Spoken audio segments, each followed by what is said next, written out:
Eh bien, c'est le moment des idées dans la suite avec Flavien.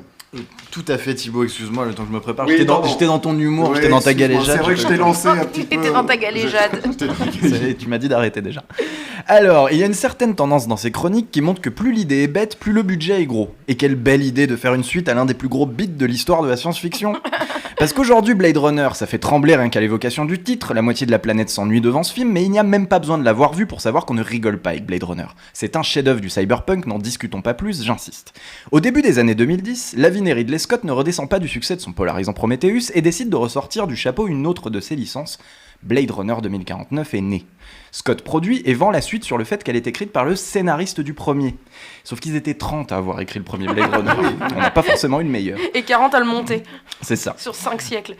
On va chercher le très à la mode Denis Villeneuve à la réalisation, ravi de pouvoir faire une belle lumière sur un script qu'il n'a visiblement pas lu. Avant de parler du film, un petit micro-cours de cinéma. Est-ce que vous connaissez l'effet Kuleshov ? Non. Non. Ok, je vous explique très rapidement. C'était une expérience de montage dans les années 20, chez les Russes, qui montrait que quand on enchaînait le plan d'un visage avec n'importe quel autre plan, en fait, ça changeait la perception qu'on avait du visage. Par exemple, un visage neutre, en face on met un bébé qui pleure, on aura l'impression que le monsieur est triste. Un visage neutre, on met des enfants qui jouent, on aura l'impression qu'il les regarde avec un petit peu de bienveillance. Bref, eh bien le film Blade Runner 2049 est un effet de Kuleshov géant sur le visage de Ryan Gosling. Il joue un androïde mélancolique et il passe les 3 heures, oui 3 heures, j'y reviens après, à tirer la même tronche que l'on peut interpréter à loisir selon ce qu'il a en face de lui. Et dans la 3e heure, ce qu'il a en face de lui, c'est Harrison Ford, le héros du premier film, qui visiblement n'avait lui non plus pas lu le script. Vous pouvez l'apercevoir sur l'affiche, mais dans ce monde cyberpunk dévasté, ce bon vieux Harrison est le seul à se balader en jean et en t-shirt. Voilà, c'est pas une blague. Là où dans le premier il était rempli d'humanité et d'attitude, on dirait ici qu'il attend sa dialyse. Non.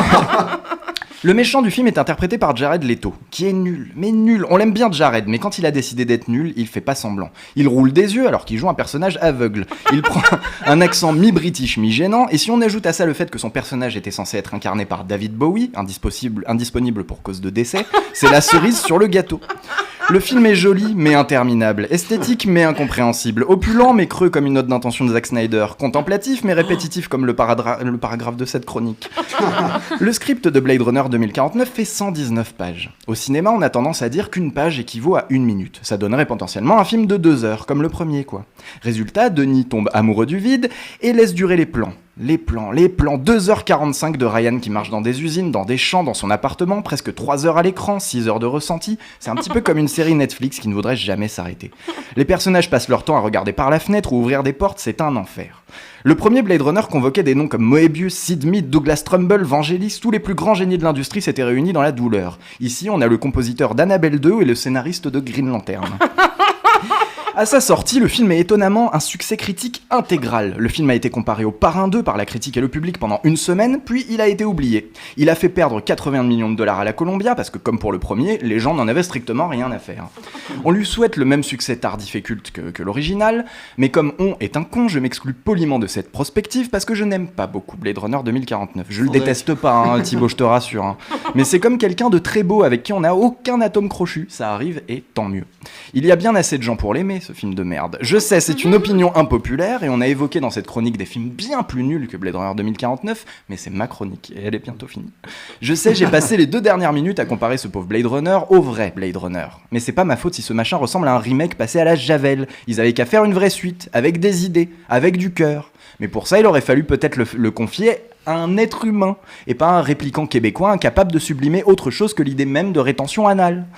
Malgré ce beat cosmique, tout va pour le mieux dans la carrière de Denis Villeneuve, l'hallucination collective ayant récemment continué avec Dune, qu'il faudra comparer à la version de David Lynch. Peut-être à l'occasion d'une prochaine chronique, mais tout ça dépendra des négociations avec The Power That Be, comme disent les Américains. Merci Flavien. Mais de rien.